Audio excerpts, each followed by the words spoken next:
अगर आपने इस वीडियो पे क्लिक किया है इसका मतलब है कि आप सीटेट का एग्जाम देना चाहते हैं। और मैं गारंटी देती हूँ यदि आप जो भी चीजें वीडियो में बताई जा रही हैं सभी को फॉलो करते हैं तो आपका सीटेट 101% क्वालिफाई हो जाएगा, ये मेरी गारंटी है। लेकिन जो भी चीजें मैं आपको बता रही हूँ वो आपको फॉलो करनी पड़ेंगी। देखिए, मैं आपका ज्यादा समय वेस्ट नहीं करूंगी, लेकिन हाँ, पूरे दावे के साथ कह सकती हूँ कि जितना भी मैंने आपको इस वीडियो में बताया है इतना भी आप कर लेते हैं तो आपके 100+ नंबर आ जाएंगे सीटेट में। से ऊपर अगर हम जाते हैं तो अच्छा रहता है, क्योंकि 90 पे हमारा क्वालिफाई हो जाता है, 90 नंबर पे हमारा क्वालिफाई हो जाता है। ठीक है, ज्यादातर स्टूडेंट 2 या 3 नंबर से रह जाते हैं, है ना। और 2-3 साल तक हम लगे ही रहते हैं सीटेट के एग्जाम के लिए। जब तक हमारा सीटेट क्वालिफाई नहीं होगा तो हम जो हमारे टीचिंग के एग्जाम फॉर्म निकलते हैं वो हम फिलअप नहीं कर पाते। वो तभी फिलअप कर पाएंगे तब हमारे पास सीटेट या टेट वगैरह होगा। ठीक है, तो आपको ये पता है कि ये हमारे लिए कितना इंपॉर्टेंट है। ठीक है, अब आते हैं अपने पॉइंट पे कि सीटेट को हम क्वालिफाई कैसे करें। मेन पॉइंट तो यही है ना कि सीटेट को हम क्वालिफाई कैसे करें। ठीक है, इसके लिए आपको सबसे पहले जो भी आपने फॉर्म फिलअप कर लिया, अब आप अपना सिलेबस लेके आइए। सिलेबस क्या है, आपकी प्रिंट होना चाहिए, ऐसा नहीं कि आपके फोन में है। ठीक है, प्रिंट होना चाहिए। जब भी आप पढ़ेंगे सिलेबस आपके पास होना चाहिए। ठीक है, जब भी पढ़ रहे हैं, मान लिया आप टेबल के पे बैठ के पढ़ रहे हैं या आप अपने बेड पे पढ़ रहे हैं या आप अपनी चेयर पे पढ़ रहे हैं, ठीक है, जिस भी बुक को पढ़ रहे हैं, जो भी पढ़ रहे हैं उसके अंदर आप अपना सिलेबस ऐड कर लीजिए कि ये मेरा सिलेबस है। ठीक है, ऐसे करके रखेंगे तो सिलेबस आपको मुझबानी याद हो जाएगा कि मेरा सिलेबस में ये है। ठीक है, बात आती है कि हमें करने हैं प्रीवियस ईयर क्वेश्चन पेपर। देखिए, हर टीचर यही बताता है कि भाई प्रीवियस ईयर क्वेश्चन पेपर करने चाहिए। ठीक है, सभी बताते, हाँ, लेकिन करने कैसे हैं ये भी मैं आपको बताऊंगी। प्रीवियस ईयर क्वेश्चन पेपर आप लेके आ गए। ठीक है, अब आप अपनी जो आपका सिलेबस है उसका एक पॉइंट उठाइए। ठीक है, जैसे कि आपका जो चाइल्ड डेवलपमेंट है उसमें 15 पॉइंट है स्टार्टिंग के। ठीक है, चाइल्ड डेवलपमेंट के, तो उनमें से आप एक पॉइंट उठाओ, वो उसकी आप जो भी व्याख्या है वो पढ़ो, है ना।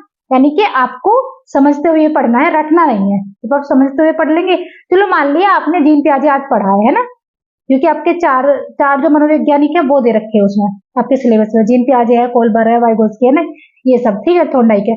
तो आप या तो 2 राइटर ले लो, आप 2 मनोवैज्ञानिक ले लो। ठीक है, या फिर आप अपना कोई और टॉपिक ले लो, जैसे भाषा और चिंतन ले लो। ठीक है, अब क्या करना है, अब आपको अपना प्रीवियस ईयर सोल्ड पेपर उठाना है। ठीक है, पेपर ढूंढेंगे, ठीक है, फोन में ढूंढेंगे तो वहां पे आपको बहुत टाइम लगेगा।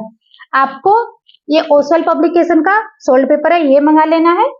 यदि आपके पास कोई और है तो वो भी ठीक है। ठीक है, ये अच्छा सोल्ड पेपर है और एज ए प्रैक्टिस सेट भी आप इसे यूज कर सकते हैं, बहुत अच्छा है, इजी लैंग्वेज में है। ठीक है, अब आपने क्या है अपने साथ ये ले लिया प्रैक्टिस सेट। अब आप जो टॉपिक आपने पढ़ा था, ठीक है, उस टॉपिक को आप इसमें खोलेंगे। अब इसमें क्या है, आप चाहे तो 2011 से कर लो, 2011 से जो भी आपके पेपर हुए सीटेट के वो, या फिर आप लास्ट 10 साल के भी कर सकते हैं। ठीक है, उस टॉपिक को आप अपने पेपर में देखो कि मेरा जो टॉपिक है उसे 2011 में कैसा क्वेश्चन पूछा गया, 2012 में, फिर ऐसे ही कंटिन्यू आगे तक बढ़ते जाएंगे कि 2025 में कैसा पूछा गया था, 2024 में कैसा पूछा गया था। ठीक है, कि क्या क्या पूछा है, मतलब अब तक क्या क्या इस टॉपिक से मेरे एग्जाम में पूछा गया, वो आप इसमें से टोटल कर लो, चाहे आप इनमें एक ही टॉपिक पढ़ो। ठीक है, लेकिन कंप्लीटली पढ़ना है। जब इस तरीके से आप पढ़ लोगे, मुझे नहीं लगता कि आपका एक भी क्वेश्चन ऐसा बच जाएगा कि जो आप नहीं सोल्व कर पाएंगे जब आपका एग्जाम होगा। ठीक है, ये हो गया। ऐसे ही आपको करना है अपना जो हमारी हिंदी होती है, इंग्लिश होती है, संस्कृत होती है, या फिर आपका मतलब आपने कोई भी लैंग्वेज वहां पे भरी हो, हिंदी, इंग्लिश। ठीक है, तो उसमें क्या है, ग्रामर का सीटेट में रोल जो है ना के बराबर होता है, ग्रामर नहीं आती। ऐसा नहीं है कि आप एक ही टॉपिक को, मतलब ग्रामर के टॉपिक को बार बार पढ़े जा रहे, तो ग्रामर आपको नहीं देखनी ज्यादा, क्योंकि आती नहीं है। 1 या 2 क्वेश्चन आता है, वो भी आपके पैराग्राफ से आ जाएगा कि ये क्या है ना। टेंस पूछ लेंगे या फिर मतलब एंटोनियम सिनोनियम वगैरह उसमें पूछ लेंगे सिर्फ उस पैराग्राफ से। बाकी आपके 15 नंबर की पेडागोजी होती है, समझ गए। प्रोजर पोएट्री के आपका पैराग्राफ आते हैं, तो उन पैराग्राफ की भी आप प्रैक्टिस करेंगे। ऐसे 2011 से कर लो। ठीक है, अब तक कितने सारे बहुत हो जाएंगे। ठीक है, क्योंकि पोएट्री का अलग होता है, प्रोज का अलग होता है। ठीक है, गद्यांश जो पद्यांश होते हैं वो आप कर लोगे। जब आप डेली अपना गद्यांश या पद्यांश करेंगे, डेली सोल्व करेंगे, तो वहां पे भी आपको प्रैक्टिस हो जाएगी। ठीक है, पर पहले क्या है, आपको थ्योरी पढ़नी है। जो जो पहले प्रीवियस ईयर क्वेश्चन पेपर के बारे में मैंने बोला है ना, उनसे पहले आपको थ्योरी पढ़नी है एक टॉपिक की, फिर उसके क्वेश्चन करने हैं। ये हुआ तरीका हमारा पेपर सोल्व करने का, ठीक है। उसके बाद क्या करना है, ऐसी आपकी एसएसटी है, ठीक है, एसएसटी है, एसएसटी का भी है ये सोल्व पेपर, ठीक है।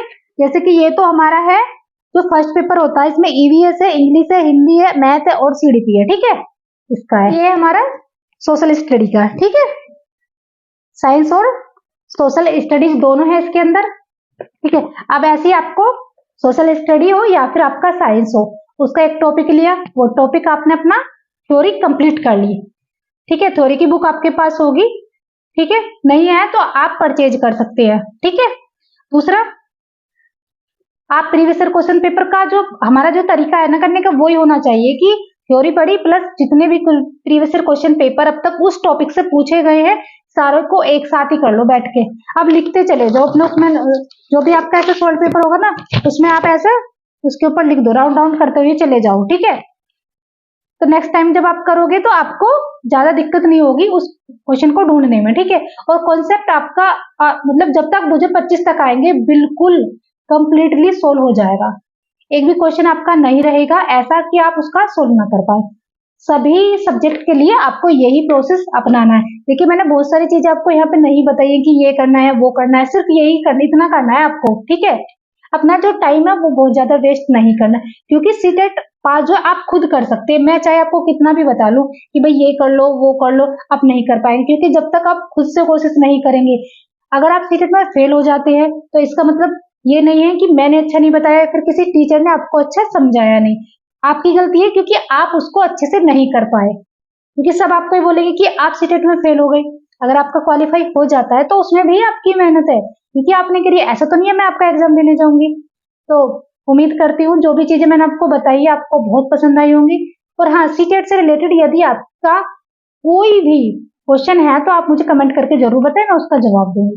थैंक यू, मिलती हूँ नेक्स्ट वीडियो।